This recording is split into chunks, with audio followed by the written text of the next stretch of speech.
It looks like it's going to be a sold-out crowd, and we don't see you guys in Perth all the time. Like, what do you think it brings in terms of home advantage and those sorts of things? Yeah, it's surreal. I think obviously Perth is known for its sport and just getting around Australians in general. So to have the opportunity to play here is something that's really important and quite special to us. And we're just really looking forward. As you said, it's a sold-out crowd. It's you can see the momentum's building. It's just about trying to go out there and to deliver for the crowd. The Wallabies have had some success here and some success against New Zealand, admittedly a long time ago, and a lot of different faces. Can you take anything from that at all, do you think? Oh, well, I think we've had, I think Whitey and guys like Slips were playing in that last Bledisloe they played at Perth. And I suppose for me personally, it doesn't change anything. We understand how good New Zealand are, and we have to be at our very best to be able to beat them. But yeah, for me personally, it doesn't really play a factor. Billy, how's the squad feeling? Obviously, after the tough loss at Eden Park, it's always a tough letdown when you lose the first game of a two-week series. Mentally, how are you guys preparing for this weekend? It's obviously it was quite hard after the game.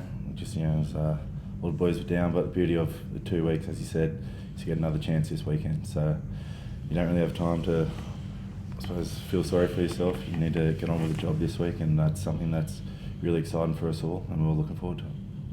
You can't seem to get rid of Nick White either. Yeah, no, we've all tried, but he just keeps finding his way back. So, it's very good to have him back. He's obviously so experienced. Will, how's the body feeling after the flight from France? Yeah, pretty good. Arrived Friday morning, so been in the Perth sunshine, and yeah, definitely acclimatised. See how the sleep goes tonight, but no, ready to rip in and prepare the week for a big match on Saturday. How excited are you just for this opportunity? Obviously, there's been a bit of toing and froing. You've kind of gone back and forth a bit. To be involved with this Wallabies team now, how much at this stage of your career does it mean to still be able to put on that gold jersey? And has your passion maybe not changed but developed the more into your career you've gone?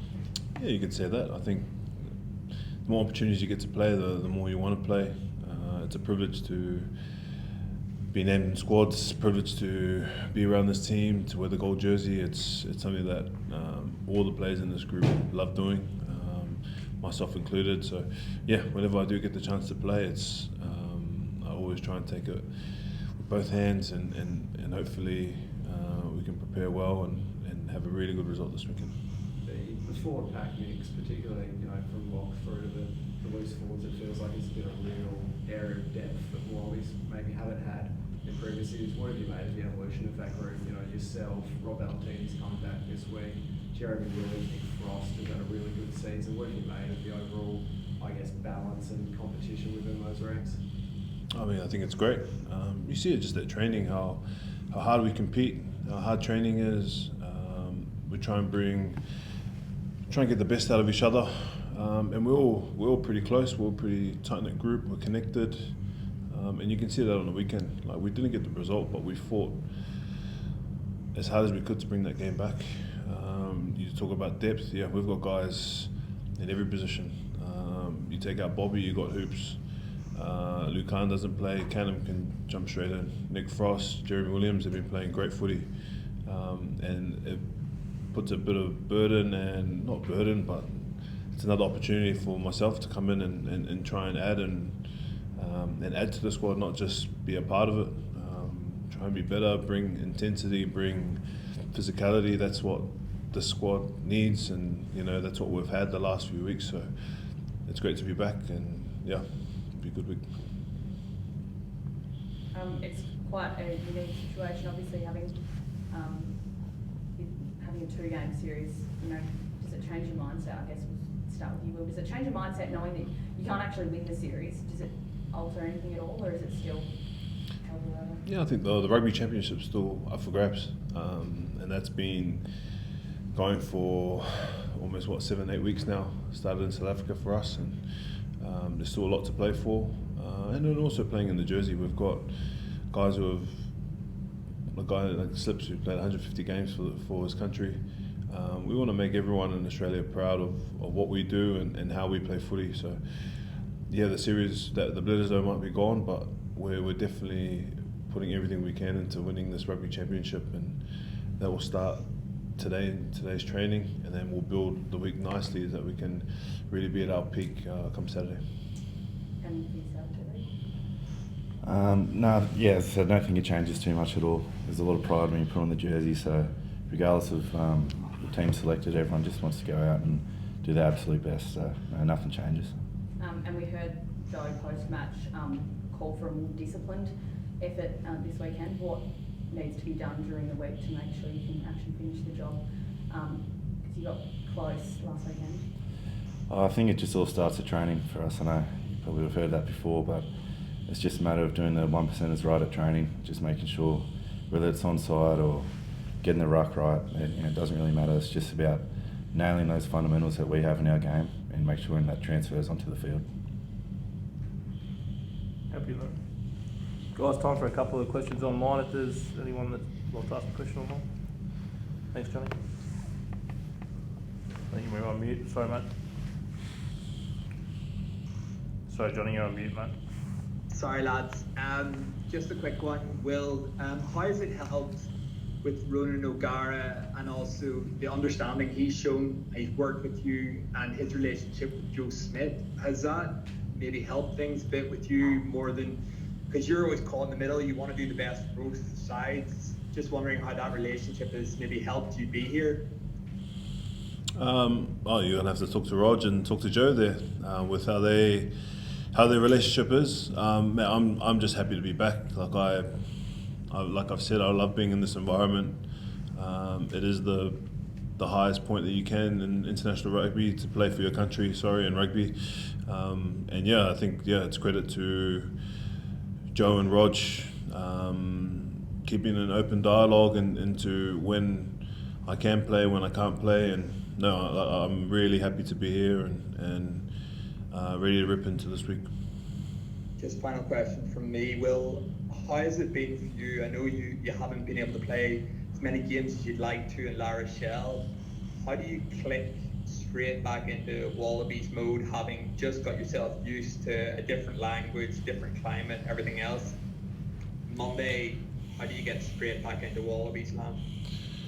I'm thankful that not much has changed in 4 weeks in terms of game plan, in terms of structures, stuff like that. I've been training the whole time at La Rochelle, so I feel pretty fit. And then I think it's a privilege to be here. I take every opportunity to get to play for this team and to be in the environment, and I love doing it. So I do all my homework, make sure I get everything right to make sure that when I do head out on that training pitch, I'm ready and I know all the calls, and again, the boys help out so much. Like Billy helps me out with all the line-out stuff. I've got Lucan, Nick Frost, all the locks, Jeremy, like that. Anything that's new that's popped up in the last few weeks, they'll word me up. They'll give me tips. They'll give me help. It's a pretty seamless transition. And lucky it was only 2 matches or 3 matches that I missed, so not much has changed. Scott, if you've got a question there, mate, we've got time for probably one each, guys, please. Yeah, that's easy. Yeah, well, just on that though, has it been a frustrating few weeks in some sense, especially I guess last week when your game gets washed out and abandoned, so you kind of get no game, you miss out on that, you miss out in the first Bledisloe. Was it a frustrating week or two in that sense? And did you, obviously you watched Saturday, how hard was it to watch and not be out there? Frustrating, like you're frustrated with... No, not really, mate. Like it was a scheduling error. Not an error. It was a scheduling point. Like the top 14. My match was on Sunday night, so the only way I could get to Auckland was Wednesday morning. That was the earliest. So I couldn't play against the All Blacks no matter what there. So there's not much not much looking back and changing that. All I can really do is prepare as best as I can this week and hopefully get selected. That's all I can really control this week and to help out the boys try and get a result this weekend. Thanks, Christy. Thanks. Yeah, sorry, Will, I know we're all harping on this a little bit. Can you just try to give us, bring us in with some insight? why is it you're available like this week and not the week before? Like, is there a world that you could have not, been scheduled to play that previous game and been available for the Eden Park one? Because it seems like the Bledisloe Cup's already kind of gone, and it's great that you're here, but it would have been even better maybe to have you the previous week. Sorry, can you reword that, Christy? Sorry, I didn't. I'm just curious why is it the second leg that you can be made available and not the first one? Was it because you wanted a longer stint in France before returning, or is there anything technical you can? I just so I got home after South Africa, and there was 2 games before that first Bledisloe. It just happened that the top 14 had scheduled the biggest game of the weekend was the Toulon-La Rochelle at 9 p.m. in Toulon. So we spoke about it during the South African week with Joe, with the management, to see if I could actually make it. What was the first flight I could get out to Auckland? There was literally no way of getting here earlier than Wednesday. I think 3 a.m. was in Auckland. That was the earliest flight. So logistically, it couldn't happen. Otherwise, we had to go to the club, go to the president, and work it out that way. And it just didn't get to that point. We had shots on the weekend. Like, the boys dug in. The result didn't go our way, but moving forward, we want to change that this weekend for sure. And I think we really want to move forward on this. Like I said, I love playing for Australia. And again, I do love playing for La Rochelle as well, and we try and make it work when it can, and definitely love being here and being in the environment, and happy to rip in this week. Thanks, Nick. Cheers, mate. Quick question for Will as well. Obviously, off the back of kind of Johnny's questions about going back to Billy. Off the back of going back to La Rochelle and going back to France. I mean, the mood here, at least from us here in the media, is that there's been a really noticeable shift in the side, in terms of how people are looking at the side, how people are viewing the side. Out of curiosity, given that you've kind of been away for a little bit, have you, and kind of been out of the eye of the storm, so to speak, are you noticing it too from an international viewpoint, how people are looking at the Wallabies? Yeah, it's hard not to. I think with social media nowadays, like we're definitely trending in the right direction, but none of that really matters to us. Like, within the 4 walls, we know what we can do. We trust in how we prepare and how hard we work, and none of that really sort of matters. I think for us, it's getting wins on the board, and we're definitely flying everything into this week and into our preparation, and really wanting to put a performance that not only we're proud of, but our fans and the rest of Australia are proud of as well. And last one with Jules, please, if there's one more. Sorry, Jules, nothing coming through there, mate. I'm not sure if you're on mute, Mod. Oh, no, you're definitely on mute. Sorry, mate. Is that working? Yeah, there you go. Yep, perfect. Thanks, mate. Got me now. Okay, sorry, I'll quick one. Look, maybe one for Billy, similar, I guess, to the question that Will just got answered. I just wonder what the mood is inside of your own assessment of how the season's gone. I guess externally people look at it and go, there's been real improvements across the board, but at the end of the day, the Lions series didn't win it, Bledisloe haven't been able to retain it. Are the players content with the progress, or is there a sense of frustration about being close but not close enough? Oh, I think everyone in this team just wants to win. Obviously, that's the whole reason we're here, and it can get frustrating when you come so close. But I think for us, it's just about being accountable and understanding that all those games were well within our reach and our control, and it's just about us being better in whatever part of the game you want to pick. But we just have to be better, just to close off the game or to start better. Anything like that, there's obviously going to be a little bit of frustration, but we are also at the same time happy with the way we're trending. But as you said, it's just at the end of the day, it's about winning, and that's what we're looking to do this weekend.